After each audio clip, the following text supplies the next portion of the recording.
예, 이번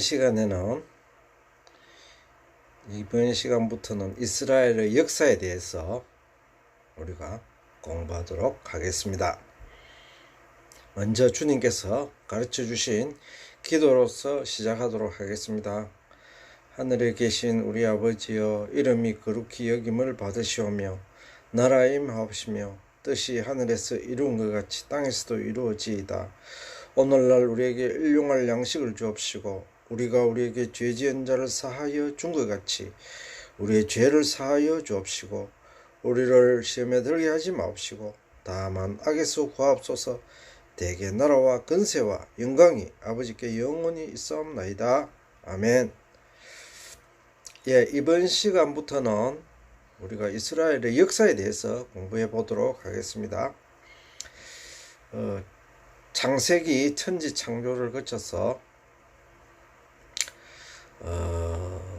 노아의 홍수 시대, 그다음에 아브라함의 족장 시대, 또 애굽에서 400년간 종살이한 종살이 시대, 그리고 모세가 이스라엘인들을 출애굽시켜서 광야 40년 광야 교회 생활이 있었습니다. 그죠? 그것을 이제 끝내고 본격적으로 이스라엘의 역사가 이루어지는 이제 역사 시대가 이루어집니다. 그래서 성경은 여호수아서부터 에스더서까지를 역사서라고 이렇게 통칭하고 있습니다. 그래서 우리가 이제부터 출애굽 시대를 끝내고 또 광야 시대를 끝내고 이제 광야 시대는 모세가 느보산에서 죽음으로써 사실상 끝났습니다. 이제 그래서 이스라엘 민족이 가나안 땅에 정착하는 그때부터 이제 이스라엘 역사가 시작되겠습니다.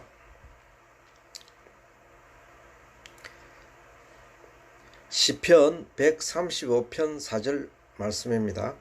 여호와께서 자기를 위하여 야곱 곧 이스라엘을 자기의 특별한 소유로 택하셨음이로다. 우리가 다 알다시피 이스라엘 백성, 이스라엘 민족은 곧 야곱입니다. 그죠? 야곱은, 이스라엘 민족은 하나님께서 이 세상에 하나님의 나라를 예표하는 그러한 백성으로 삼으셨습니다. 그래서 아주 하나님께서 특별한 소유로 이스라엘을 택하였다, 이렇게 말씀하고 있습니다. 시편 2편 6절 말씀을 봉독하도록 하겠습니다. 내가 나의 왕을 내 거룩한 산 시온에 세웠다 하리로다. 예, 하나님께서는 하나님이 택하신 왕, 하나님이 정하신 왕을 내 거룩한 산 시온은 거룩한 산이며 하나님의 그지요 언약궤 성전이 있는 하나님이 계시는 그 산에 내가 내 왕을 세웠다, 이렇게 하나님이 말씀하셨습니다. 우리들이 이스라엘 역사를 공부하면 매우 특별한 의미를 지니고 있습니다. 어떤 이들은 우리 역사도 잘 모르면서 또 우리 역사도 세세히 공부하지 않으면서 저 멀리 중동 땅에 있는 유대인 국가, 특히 기독교를 싫어하고 시오니스트를 싫어하는 자들로부터 왜 그들의 역사를 공부하느냐는 비판을 심심찮게 받고 있습니다. 그러나 구주 예수 그리스도를 믿는 우리들은 이미 영적으로 이스라엘 백성들입니다. 따라서 이스라엘 역사를 공부하면 너무나도 당연하며 세상 지식과 모든 역사는 분토처럼 사라질 것이지만 이스라엘 역사는 영원할 것입니다.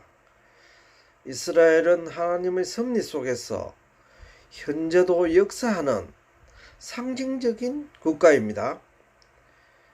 우리는 먼저 성경에서 말씀하는 이스라엘 역사를 보면서 이 역사는 세상에서 유일무이하게 하나님께서 친히 택하신 언약 백성들로 그 흥망성쇠에 대한 이야기인 동시에 주님으로 말미암아 언약 백성이 된, 즉 영적으로 이스라엘 백성 된 우리 그리스도인들에 대한 예표이기도 합니다.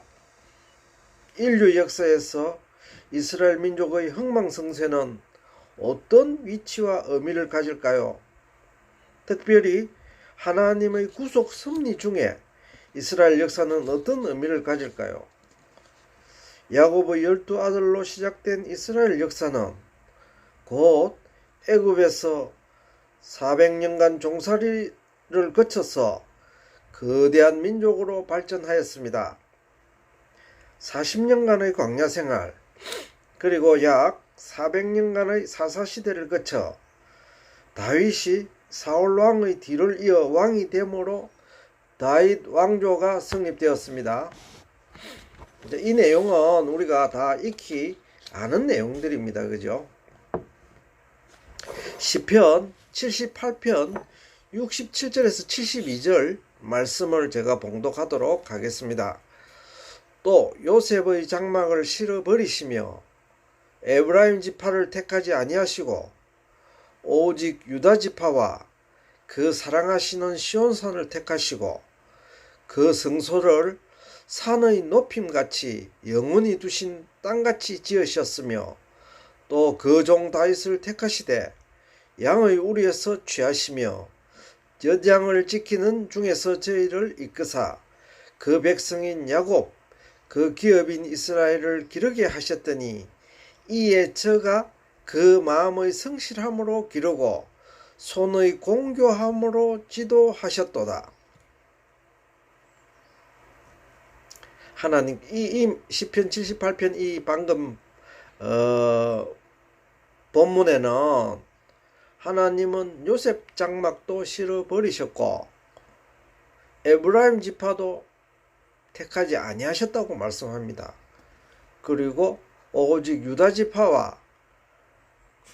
지파를 사랑하시고 유다 지파를 택하여 그 종 다윗을 택하였다고 말씀하고 있습니다. 그리고 그를 이스라엘 왕으로 삼으시고 그가 다윗이 그 마음의 성실함으로 또 손의 공교함으로 이스라엘 백성들을 잘 지도하였다고 그렇게 시편 말씀은 말씀하고 있습니다. 이스라엘 역사는 모세가 출애굽하면서부터 시작되어 사사시대를 거쳐 사울과 다윗 왕 시대에 본격적으로 시작되었다고 봐도 무방합니다. 원래 이스라엘에 왕을 세우는 일은 하나님께서 원치 않으셨습니다. 그러나 왕을 세우지 않을 수는 없었습니다. 왜냐하면 궁극적으로는 그리스도께서 유일한 왕으로 통치하시는 그리스도의 왕국이 하나님의 섭리이시기 때문입니다. 그러므로 지금 현세는 미래에 이루어질 왕국에 대한 예표이므로 이스라엘도 왕이 통치하는 예표적인 왕국이 필요하였습니다. 그리고 그 예표적인 왕은 다윗이었습니다. 즉 다윗이 그리스도에 대한 예표였기 때문에 영적인 의미로는 다윗 왕이 등극함으로 이스라엘 역사는 완성되었다고 영적으로 볼 수 있습니다. 다윗 왕은 초대 왕이지만 그 앞에 사울 왕이 있었고 둘째 왕이지만은 다윗이 왕이 됨으로써 하나님께서 나타내시고자 하시는 이스라엘 역사, 즉 그리스도의 구속사에 대해서 다윗이 왕이 됨으로써 다 완성되었다고 영적인 의미에서는 말할 수가 있습니다. 이스라엘 역사를 공부할 때 어떤 방법이 주님의 구속사를 좀 더 이해할 수 있을까 하고 포괄적으로 또 우리가 얼른 이해할 수 있을까? 또 여러분들이 좀 이해를 돕기 위해서 어떻게 하면은 좀 나은 방법일까? 이렇게 제가 궁리한 끝에 이 역사의 순서대로 이스라엘을 몇 년도에 BC 몇 년도에 이스라엘 나라가 성립되고 사사기 시대를 거쳐서 어떻게 저떻게 해서 이렇게 됐다. 이스라엘이 또 바벨론 포수에 가고 이렇게 됐다. 이렇게 하는 것보다는 영적인 의미에서 하나님의 구속사와 섭리를 이해하기에는 인물 중심으로 이스라엘 역사를 살펴보는 것이 낫겠다. 저는 제 나름대로 이렇게 판단했습니다. 그래서 앞으로 에스더서까지 이스라엘 역사를 살필 때 제가 인물 중심으로 한 인물을 내세워서 그렇게 이스라엘 역사 전체를 총괄하도록 하겠습니다. 오늘은 그 첫 시간으로 여호수아를 이야기하겠습니다. 여호수아는 여러분이 다 잘 아시다시피 모세와 함께 이스라엘 백성을 광야에서 인도하였고 또 가나안 땅으로 인도하는 지도자였습니다. 모세의 인도하에 애굽을 탈출한 이스라엘 백성들은 광야 40년을 지나 이제 그들이 그토록 기다린 가나안 땅이 눈앞에 다가왔습니다. 모세는 그 사명을 다 마치고 가나안 땅이 내려다 보이는 너보산에서 주님의 부름을 받았습니다. 그리고 세상을 떠났으므로 위대한 지도자 모세 대신에 이스라엘 백성을 이끌 지도자가 필요했습니다. 그 지도자는 바로 여호수아였습니다. 여호수아는 광야 시대에 이미 모세를 수종들던 그러한 아주 믿음 있는 청년이었습니다. 여호수아의 믿음은 이미 증명되었습니다. 옛날 광야 시대에 가나안 정탐꾼으로 에브라임 지파를 대표해서 뽑혔습니다. 그때 나갔을 때 유다 지파를 대표한 갈렙과 함께 오직 이 두 사람만이 가나안 땅은 하나님이 우리에게 주신 땅이다. 우리가 가나안을 정복을 해야 된다. 이렇게 백성들 앞에 모세와 백성들 앞에서 이렇게 보고를 했습니다. 나머지 10지파 청년들은 그 가나안 땅에 가보니까 아주 큰 아낙 자손이라는 거대 자손도 있었고 이랬기 때문에 벌벌벌 떨고 아유 우리는 거기 못 간다 이렇게 그죠? 지레 그렇게 했습니다.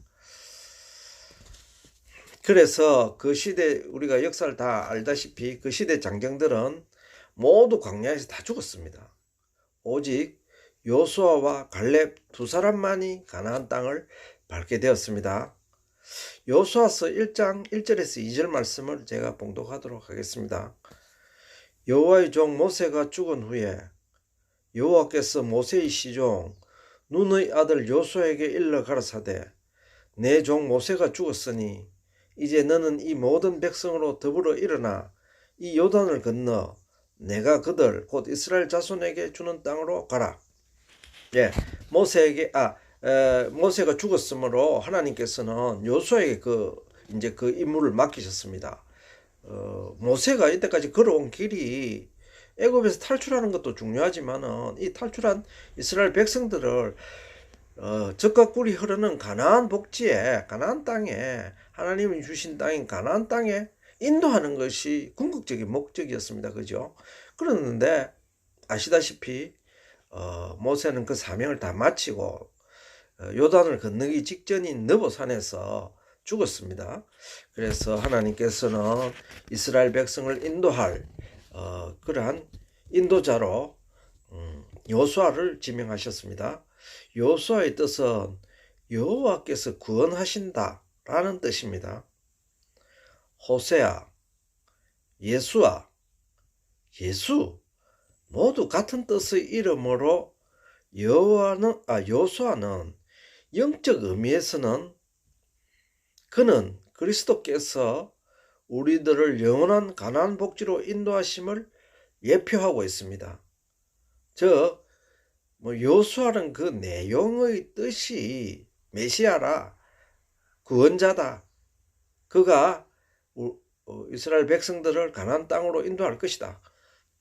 구원해 줄 것이다. 이런 뜻이 내포되어 있는 것입니다. 즉 예수님의 예표였습니다. 자, 우리가 여기서 그 하나님께서 가나안 땅에 들어가시기 전에 이스라엘 백성과 여호수아에게 하신 말씀을 우리가 자세히 알아야 되겠습니다. 하나님께서는 가나안 땅에 들어가기 전 이스라엘 백성에게 명하신 말씀이 있었습니다. 그 말씀은 결론적으로 이야기하면은 모세에게 준 율법, 그 율법을 잘 지키라는 말씀이었습니다. 여호수아서 1장 7절에서 8절 말씀을 제가 봉독하도록 하겠습니다. 오직 너는 마음을 강하게 하고 극히 담대히 하여 나의 종 모세가 네게 명한 율법을 다 지켜 행하고 좌로나 우로나 치우치지 말라. 그리하면 어디로 가든지 형통하리니 이 율법책을 내 입에서 떠나게 말게 하며 주야로 그것을 묵상하여 그 가운데 기록한 대로 다 지켜 행하라. 그리하면 내 길이 평탄하게 될 것이라. 내가 형통하리라. 예, 여호수아서 1장 7절에서 8절 말씀입니다. 자, 여호수아에게 주신 이 하나님의 명령은 율법 준수입니다. 율법 준수는 우리가 그 모세 율법에 대해서 공부하면서 다 알았지만은 구약 전체를 흐르는 핵심 사항입니다. 즉 구약 전체가 율법입니다. 율법. 그래서 하나님께서는 여호수아에게 율법을 잘 지켜라 이렇게 말씀하셨습니다. 시편 119편 33절에서 34절 말씀을 제가 봉독하도록 하겠습니다. 여호와여 주의 율례의 도를 내게 가르치소서. 내가 끝까지 지키리이다. 나로 깨닫게 하소서. 내가 주의 법을 준행하며 전심으로 지키리이다. 예, 시편 기자가 하나님께 기도한 내용입니다. 그죠? 주님의 율법의 도를 내게 가르치십시오. 내가 주님의 율법을 잘 지키겠습니다. 이렇게 고백한 내용입니다. 온 이스라엘 백성은 전심으로 하나님의 말씀을 지킬 것을 원하였고 노력하였습니다. 이것은 아무도 부인할 수 없습니다. 세계 역사상 하나님의 말씀인 율법을 이렇게 지키고자 노력한 백성은 아무도 없습니다. 우리 한민족도 아니고 일본 민족도 아니고 중국 민족도 아닙니다. 그죠? 오직 이스라엘 민족입니다. 그랬는데 우리가 그 구약시대의 율법의 내용에 대해서 몰랐습니다. 깨닫지 못했습니다.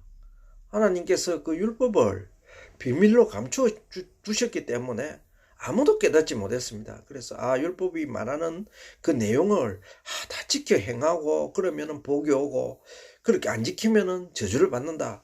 문자 그대로 다 해석하고 읽었습니다. 그 율법에 대해서 토시를 달거나 이의를 제기할 수가 없었습니다. 아무도 그것은 하나님 외에는 아무도 할 수 없었습니다. 그랬는데 신약 시대에 살고 있는 우리들은 이제 틀립니다. 왜냐하면 주님께서 율법의 주인이신 주님께서 율법의 내용에 대해서 이 땅에 오셔서 율법의 진짜 내용은 이런 거다 이렇게 신약에 가르쳐 주셨기 때문입니다. 그래서 지금 하나님께서 여호수아에게 말씀하신 이 내용을 율법을 지켜라 이것을 어떻게 해석하느냐를 우리가 이제 깨달았고 보고 고민해 봐야 되는 것입니다. 문자 그대로 읽을 것인가 안 그러면은 예수님이 우리에게 가르쳐 주신 그 율법의 내용을 거기 적용시킬 것인가 그런 것이 지금 엄숙한 명제로 다가왔습니다. 골로새서 1장 25절에서 27절 말씀을 제가 봉독하도록 하겠습니다. 내가 교회의 일꾼 된 것은 하나님이 너희를 위하여 내게 주신 경륜을 따라 하나님의 말씀을 이루려 함이니라.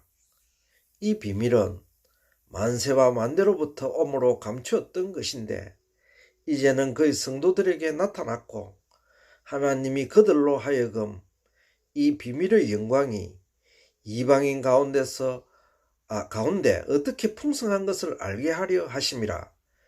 이 비밀은 너희 안에 계신 그리스도시니 곧 영광의 소망이시니라.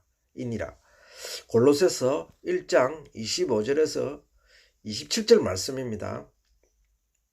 사실 메시아가 구약시대에는 율법이 비밀로 감춰졌듯이 메시아도 비밀로 감춰진 내용입니다.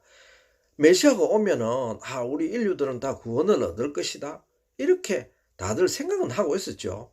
그러나 구체적으로 메시아가 어떠한 사명을 가지고 어떻게 해서 이 땅에 와서 어떻게 구원 역사를 이룰 것인가는 비밀로 감춰져 있었습니다. 물론 성경 속에서 표면적으로 기록한 내용을 이면적으로 해석하면은 그건 다 알 수 있게 하나님께서 말씀해 놓으셨습니다만은 그것을 깨닫는 사람은 얼마 없었다 이 말입니다. 사실 예수 그리스도는 만세전부터 비밀로 감추어진 것입니다. 따라서 유대인은 물론이고 아무도 율법과 예수 그리스도와의 연관성은 물론이요 그 비밀을 몰랐습니다. 이것은 지금도 그런 사람이 많지만은 지금도 그런 신학자들이 대부분입니다. 그러나 그 시대는 더구나 그랬습니다. 어떻게 율법하고 예수님하고 예수 그리스도 메시아하고 관계가 되겠노? 아무도 그렇게 그 연관성을 그렇게 생각한 사람은 거의 없었다고 보면 정답일 것입니다. 왜 하나님이 그토록 이스라엘 백성에게 율법을 지키라고 말씀하시고 또 이스라엘 백성들은 율법을 지키려고 노력하였는지가 지금부터 배우고자 하는 이스라엘 역사입니다. 우리가 공부하고자 하는 이스라엘 역사입니다. 다시 말하자면은 우리가 지금 이스라엘 역사를 공부하지 않습니까? 그죠? 여호수아서부터 가나안 땅에 처음 들어가는 여호수아 장군서부터 저 마지막에는 모르드게 나오는 에스더까지 그 수십만의 수십 명, 수백 명, 수천만 명의 그 선지자와 사도들과 또 왕들과 다 역사가 이루어진 그 이스라엘 역사가 우리가 또 구약 내용 필설로 갖고 다 형용할 수는 없겠죠. 그죠? 우리가 그 시대에 살지는 않았지만은 바벨론 포수 시대 느부갓네살이 침략해 온 것 그죠? 말도 못하게 사연들이 안 많았겠습니까? 그거는 말도 못합니다. 그러나 그 역사를 한 단락 읽으면은 하나하나의 이야기와 하나하나의 참 기쁨과 아픔과 눈물과 희락 이런 것이 다 나타날 것이지만은 총체적으로 보면은 이스라엘 전체의 역사는 율법입니다. 그죠? 우리가 율법시대, 모세 율법시대에 율법의 요구에 대해서 공부했습니다. 율법은 하나님이 이스라엘 백성에게 주신 그 율법에 그 율법이 요구하는 요구가 있었다 했죠. 율법은 매우 엄격합니다. 그래서 모든 사람을 다 정죄하는 죄인으로 만듭니다. 그러나 그 율법이 요구하는 것은 사람을 정죄해서 죄인으로 만드는 것이 목적이 아니고 그는 인류를 구원해 줄 예수 그리스도를 요구하고 있었던 것입니다. 그래서 지금부터 우리가 이스라엘 역사를 읽는 이 눈과 시각과 마인드를 완전히 180도로 바꿔야 됩니다. 우리가 여태까지 우리도 유년주일 학교도 다니고 또 성인반도 있었고 다 매주일마다 목사님 설교도 듣고 또 우리 눈을 가지고 성경 말씀도 읽고 하지만은 이제부터 제 강론을 듣는 분들은 완전히 생각을 바꿔야 됩니다. 뭐냐? 이스라엘 역사는 예수님을 요구하는 역사였다. 결론을 그렇게 딱 맞춰놔 놓고 이 이스라엘 역사를 읽어야 바른 역사가 된다 이 말입니다. 성경에서 이야기하는 바른 역사, 영적 해석이 되고 바른 역사, 그래야 눈이 뜨이고 이것이 하나님께서 이래서 이렇게 됐구나.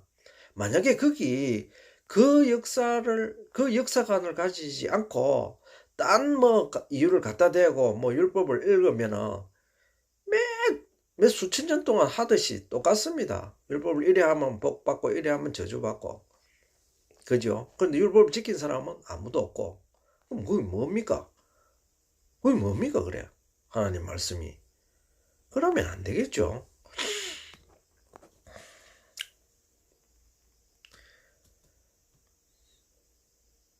왜 하나님이 그토록 이스라엘 백성들에게 율법을 지키라고 말씀하시고 또 이스라엘 백성들은 율법을 지키려고 노력하였는지가 이스라엘 역사입니다.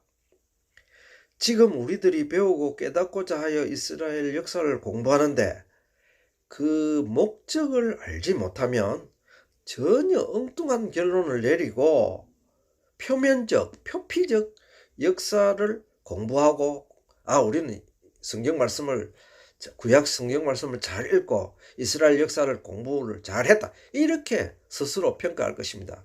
그러나 그건 엉터리 평가죠.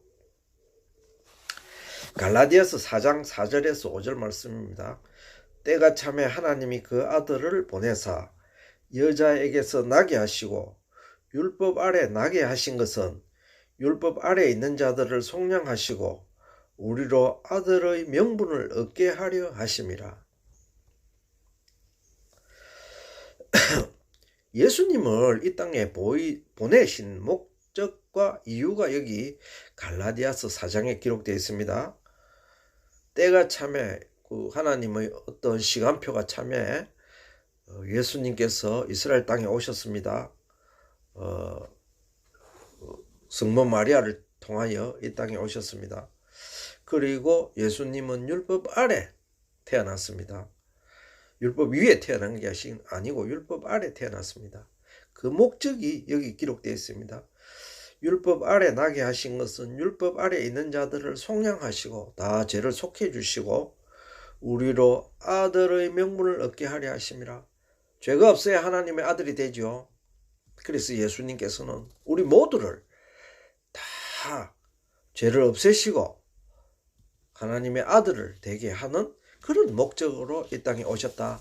그렇게 성경 말씀을 말씀하고 있습니다.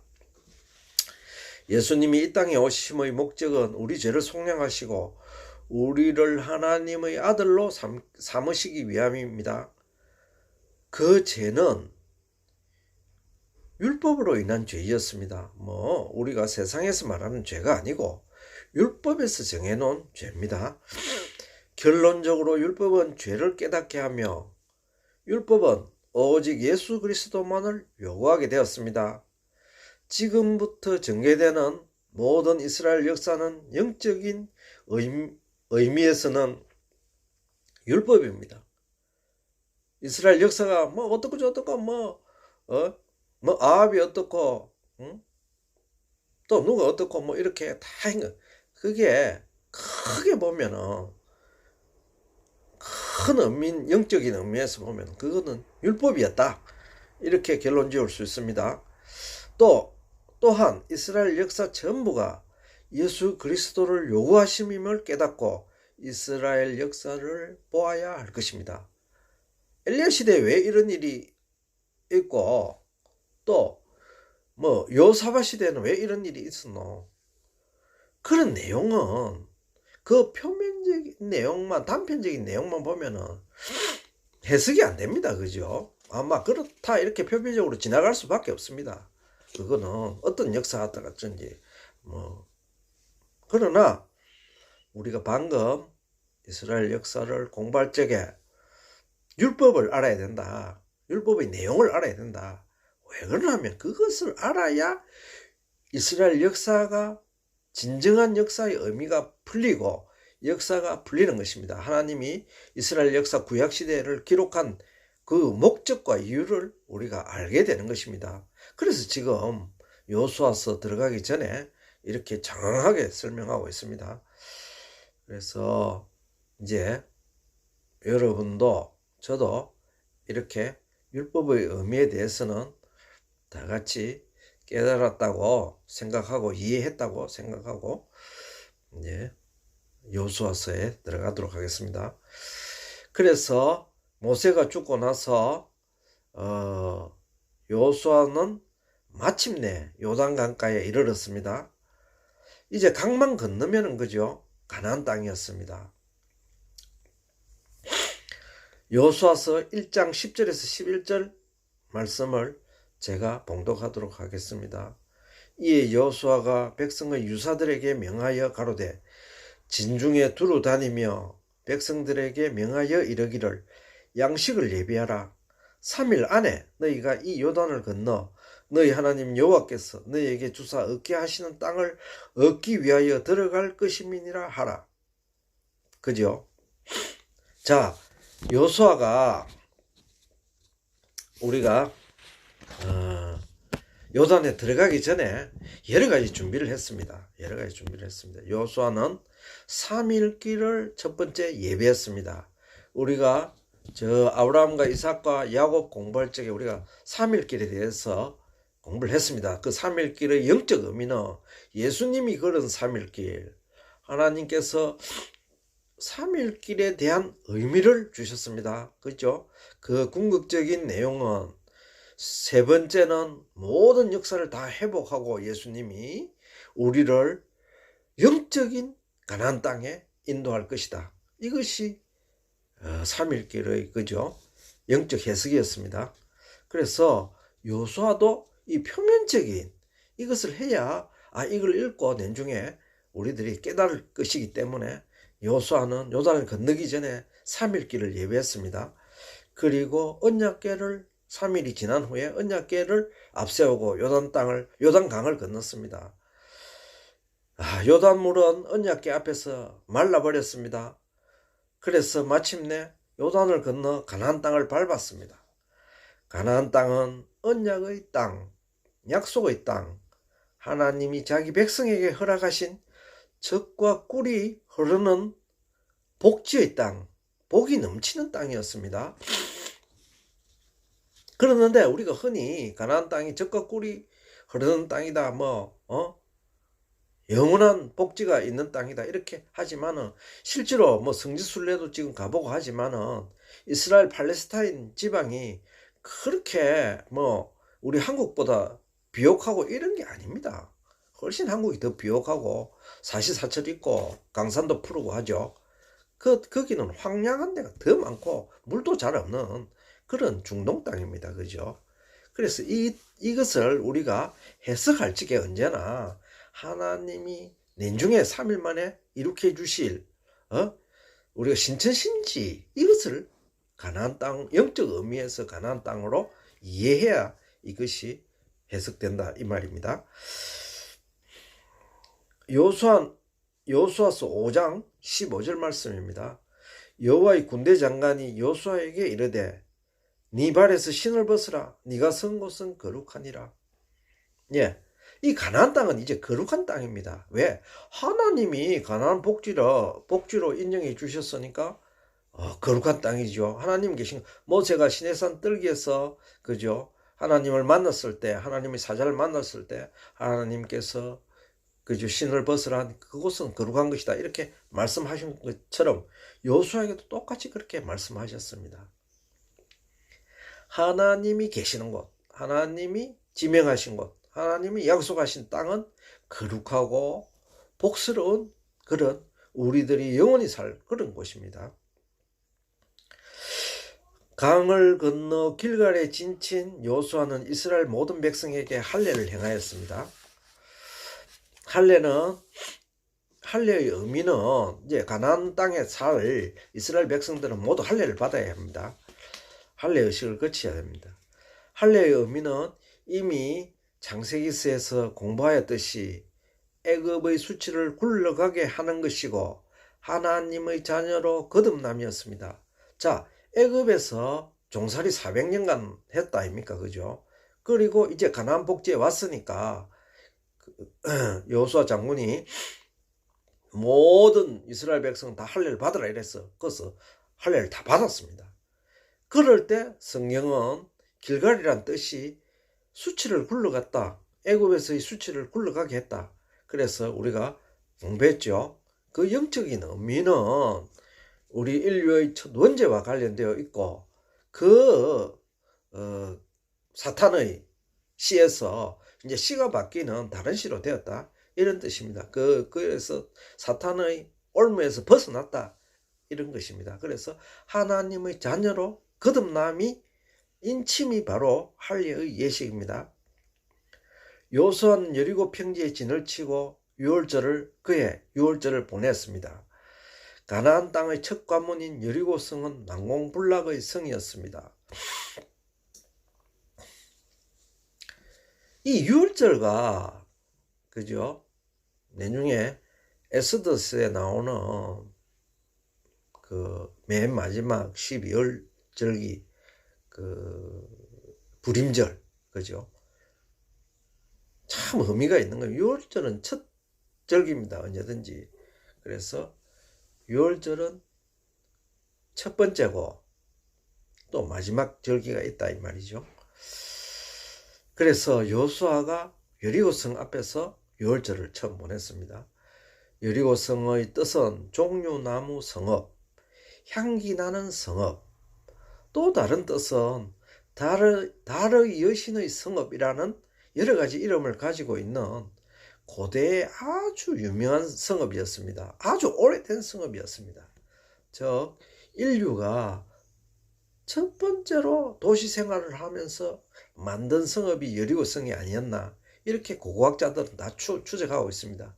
그래서 그 여호수아 장군이 이스라엘 백성을 이끌고 여리고성 앞에 도착했을 때는 여리고성은 아주 고고학자들이 일부 고고학자들은 뭐 그 역사가 BC 9000년이다 이렇게 보는 학자도 있습니다. 그만큼 오래된 성입니다.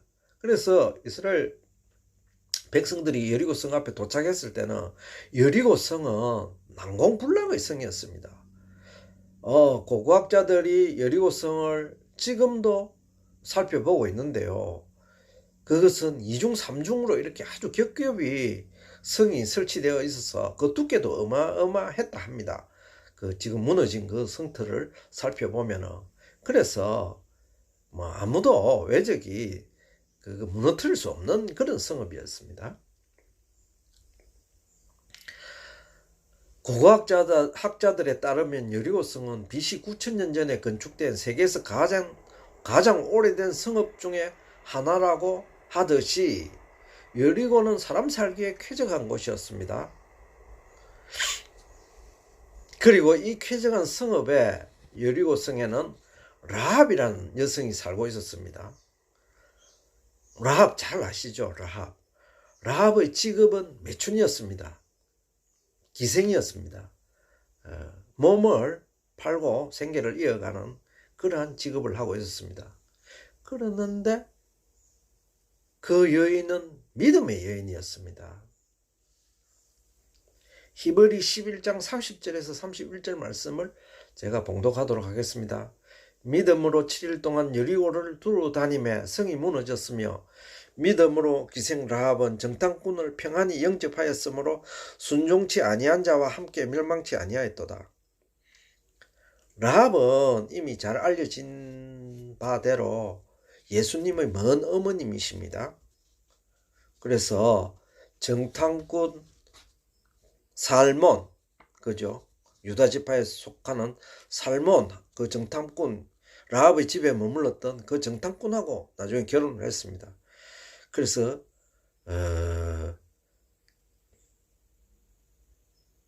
베레스를 낳았죠. 쌍둥이를 낳았는데 베레스가 아니죠. 그래서 그가 보아스를 낳았습니다.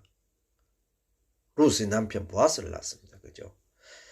유명한, 그리고 그녀의 믿음으로 그 가정이 모두 구원을 얻었습니다. 여리고성은 나중에 여호수아 장군에 의해서 함락됐죠. 함락되고 다 죽었습니다. 다 죽었는데 라합에 속한 그 가족만 살았습니다. 앞서 언급했듯이 여리고성은 난공불락의 요새였습니다. 성벽은 이중으로 이루어졌으며 그 성벽의 두께도 엄청 두꺼웠습니다. 그리고 이 여리고성 앞에서 여호수아는 세상 방법으로 성을 함락시키지 아니했습니다. 히브리서 믿음장에 기록되어 있듯이 믿음으로 성을 무너뜨렸습니다. 그죠? 믿음으로 7일 동안 여리고성을 돌았다. 믿음으로 성이 무너질 것이라고 생각하고 하나님께서 무너뜨려 줄 것이라고 생각하고 그렇게 했습니다. 그죠? 세상 사람들은 도저히 이해할 수 없는 방법이죠. 도저히 이해하는 것이 아니고 노아 시대와 같이 그 쨍쨍 찌는 땡볕에 배를 만드는 노아 그 미친놈 아니었겠습니까? 그런데 이 여호수아 장군이 이런 계책을 내고 이렇게 하자 했을 때 아무도 이스라엘 군사들은 아무도 반대한 자가 아무도 없었습니다. 왜? 여호수아 장군이 그만큼 믿음이 좋은 사람이었기 때문에 다 그를 믿고 따랐기 때문에 그래요. 그 믿음의 방편은 이러했습니다. 6일 동안은 성을 한 바퀴만 돌고 7일날은 7번 도는 방법이었습니다. 제사장 7사람이 양각나팔을 가지고 언약궤 앞에서 행하고 마지막 날은 마지막 7바퀴째 나팔 소리와 함께 온 백성이 고함을 질러라. 이렇게 약속되어 있었습니다. 그죠?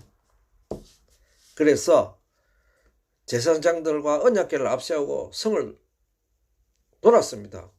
매일 한 바퀴씩 돌고 마지막 날에는 7바퀴를 돌고 그 7바퀴에 제사장들이 양각 나팔을 불 때 부 하고 부르니까 온 백성이 막 일제히 그 신호에 맞춰서 와 하고 화음을 질렀습니다.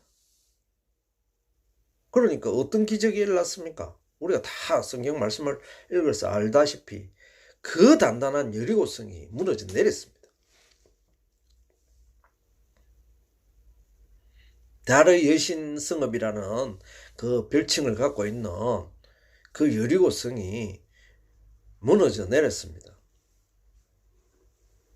마귀의 성이 무너져 내렸습니다. 마귀가 무너져 내렸습니다.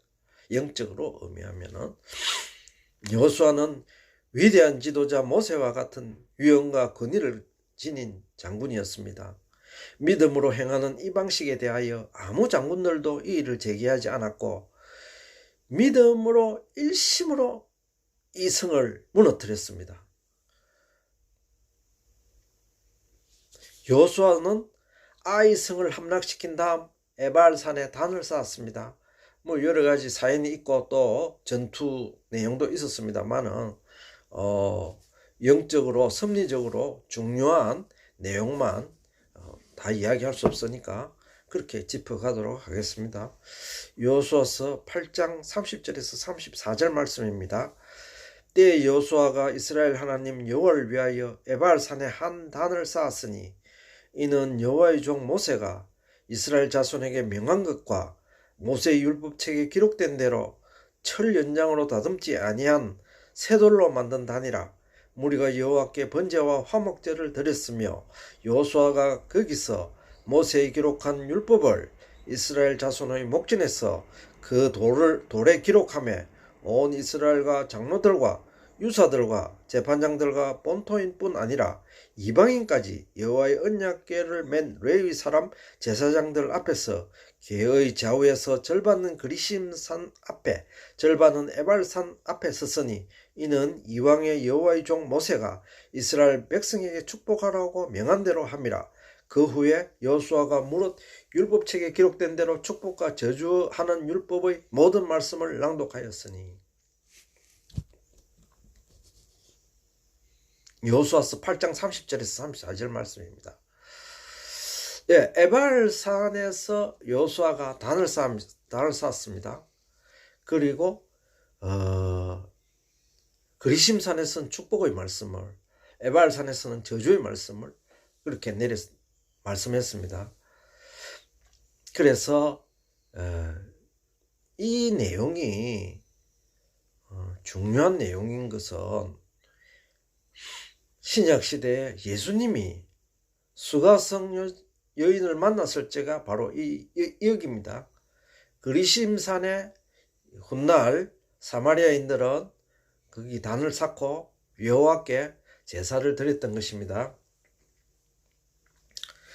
여호수아는 그리심산에서 축복의 말씀을, 에발산에서는 저주의 말씀을 낭독했습니다. 이러한 연고로 나중 사마리아인들이 그리심산에 성전을 세우고 예배를 드리게 되었으며, 이 이야기는 예수님과 수가성 여인 사이의 대화에서도 등장합니다. 네, 이것은 영적인 의미로 큰 의미를 가지고 있습니다. 우리가 구약을 지금 공부하면은, 구약은 뭐라고 방금 우리가 공부했습니까? 예, 구약의 영적 의미는 율법이다 이렇게 생각하시면은 정답입니다. 예. 우리가 이제 예수님에 대해서 공부할 적에 이 수가성 여인과의 대화 내용, 요한복음에 대해서 우리가 자세하게 상세하게 공부해 보도록 하겠습니다. 여기서는 요 정도 하고 그치도록 하겠습니다. 이제 여호수아는 본격적으로 가나안 정벌 전쟁에 나섰으며, 그로 말미암아 가나안 왕 31명을 죽였습니다. 가나안 족속 가운데 유일하게 살아남은 종족이 기브온 족속입니다. 예, 지금 우리가 가나안 땅에서 일어나는 누구는 죽고 누구는 살고 여러 가지 일들이 많았죠. 그러나 영적인 의미에서 방금 이 기브온 종족에 대해서 공부하는 것은 좀 중요하다고 생각해서 제가 언급하도록 하겠습니다. 기브온 족속은 참으로 현명하고 어려운 결단을 내렸는데 이스라엘에게 대적하지 않고 이스라엘에게 부역자로 속하겠다고 했습니다. 스스로. 기브온 성은 성 이름으로 예루살렘 부근에 있던 기브온 성에 살고 있던 그런 사람들입니다. 그랬는데 히위 족속이 후일 이 기브온성에 살고 있던 사람이 히위 족속입니다. 그래서 후일 그들을 히위 족속, 기브온 거민, 기브온 족속 이렇게 부릅니다. 센 명칭이 다 똑같은 것입니다. 이 기브온 거민은 여호수아가 이스라엘 민족이 요단 동편에서 아모리 족속인 헤본 왕 시혼과 바산 왕 옥을 전멸시키는 일을 들었습니다. 그죠? 이 요단을 건너기 전에 그 아모리 족속들을 전멸시켰죠. 그때 이 두 왕을 죽였습니다. 시온과 옥을 죽였습니다. 그때 그들이 그 이야기를 듣고 그 신인 여호와의 신이 이스라엘 민족을 저 애국 광야에서 신의 광야에서 이렇게 출애굽시키고 그 신 대단하구나. 가나안 이 신은 아무것도 아니구나. 이렇게 깨달은 것입니다. 그죠? 그래서 그 신을 바꾸려고 저거가 그렇게 결심하고 유일한 이 기브온 족속이었습니다. 딴 족속은 다 달라들었습니다. 다 달라가 전멸됐죠. 그래서 그들은 그들의 신 대신 여호와 신을 경외하게 되었고, 계책을 꾸며서 길갈진에 있는 여호수아를 속여서 죽음을 면하게 되었습니다. 하나님께서는 아모리 족속 5 왕이 동맹을 맺고 기브온 족속을 치게 되었을 적에 태양을 멈추시고 그들을 진멸시켰습니다. 히위 족속과 아모리 족속은 아마도 연원이 먼 조상이 같습니다. 그래서 배반했다 해서 이 아모리 5 왕은 동맹을 맺어 갖고 먼저 여호수아를 치기 전에 이 기본 배신자 기본을 먼저 치려고 그렇게 생각했습니다. 그죠?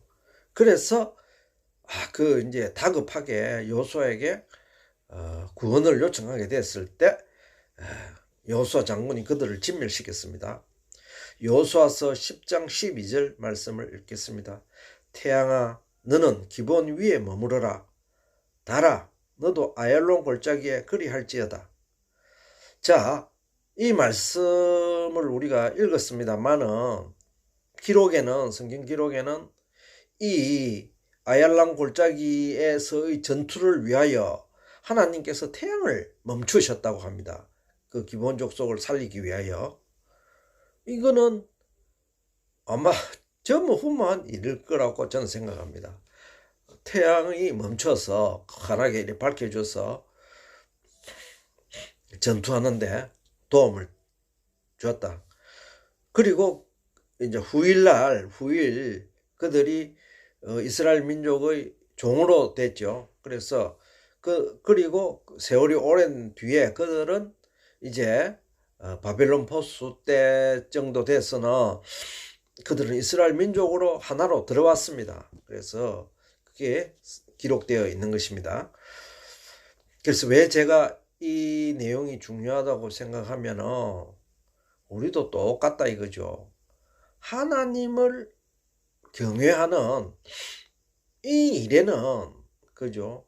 뭐 체면 뭐 이런 거 가릴 게 없습니다. 그죠?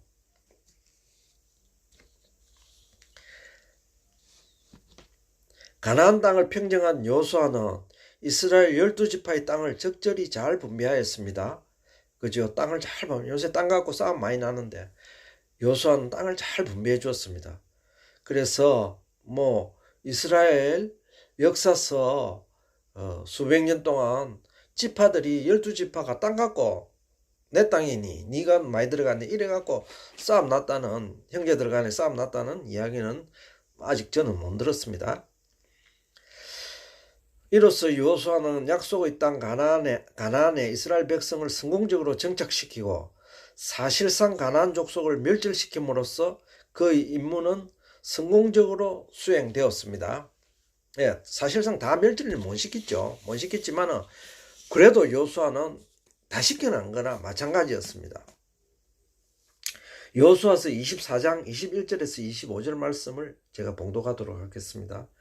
백성이 여호수아에게 말하되 아니니이다 우리가 정녕 여호와를 섬기겠나이다. 여호수아가 백성에게 이르되 너희가 여호와를 택하고 그를 섬기리라 하였으니 스스로 증인이 되었느니라. 그들이 가로되 우리가 증인이 되었나이다. 여호수아가 가로되 그러면 이제 너희 중에 이방 신들을 제하여 버리고 너희 마음을 이스라엘 하나님 여호와께로 향하라. 백성이 여호수아에게 말하되 우리 하나님 여호와를 우리가 섬기고 그 목소리를 우리가 청종하리이다 한지라. 그날에 여호수아가 세겜에서 백성으로 더불어 언약을 세우고 그들을 위하여 율례와 법도를 베풀었더라. 네. 여호수아가 이제 자기가 마지막 때가 된 것을 알고 하나님을 잘 섬기라, 여호와를 잘 섬기라 이렇게 부탁한 말씀입니다. 여호수아는 주님의 부름을 받기 전에 이스라엘 백성들을 불러다가 하나님을 잘 섬기고 율법을 잘 지키라는 마지막 부탁을 하고 110세에 요셉이 묻힌 곳 세겜 곧 에브라임 산지에 장사되었습니다. 세겜은 요셉 지파가 받은 땅이죠. 돌이켜보면 모세와 여호수아는 주님께 받은 사명을 충직히 수행한 믿음의 용사들이었습니다. 모세는 주의 백성을 애굽에서 탈출시키고 광야 40년 길을 걸었고 여호수아는 93세의 민족의 지도자로 부름을 받고 여호수아가 모세가 죽었을 적에 120살 때 죽었을 적에 93세였습니다. 그때부터 모세의 그 지도자 지위를 계승을 받아서 정복전쟁을 16년 17년 벌리고 110세에 자기 임무를 다 완수하고 죽었습니다. 17년간 가나안 정부를 훌륭히 수행한 믿음의 지도자로 지금도 기록되어 있습니다. 특히 믿음장인 히브리스는 여호수아는 여리고성을 믿음으로 함락시키셨으며 참으로 참이신 예수님께서 주실 안식을 예표적으로 여호수아가 가나안 땅에 백성을 인도함으로 모형적인 안식을 보여주었다고 말씀하고 있습니다. 우리가 이제 여호수아의 일생을 다 봤습니다. 그죠? 여호수아는 예수님의 예표였습니다. 그는 가나안 땅을 들어가는 첫 성인 여리고성을 믿음으로 무너뜨렸습니다. 그래서 그 믿음이 엄청 귀해서 히브리스의 믿음장에 그 여호수아의 믿음에 대해서 기록해 내놨습니다. 그리고 또한 안식에 대해서 말씀할 적에 여호수아에 대해서 기록해 놨습니다. 여호수아가 가나안 땅에 이스라엘 백성을 끌고 간 것은 그들을 인도한 것은 안식을 주려고 인도하였다 이렇게 기록되어 있습니다. 그죠? 그거는 이제 껍데기 안식이죠. 참 안식은 아니죠. 실제로 지상에서 참 안식은 있을 수가 없습니다. 그래서 그것은 그렇게 기록한 것은 예수님의 예표였기 때문에 그렇게 기록해 놓은 것입니다. 오늘은 이스라엘 역사의 첫째 인물인 역사서가 시작되면서 첫째 인물인 여호수아 장군에 대해서 우리가 성경을 읽고 공부해 봤습니다. 다음 시간에는 드보라와 바락에 대해서 이제 사사기 시대에 접어들어 드보라와 바락에 대해서 공부해 보도록 하겠습니다. 그러면은 다음 시간에 뵙도록 할게요.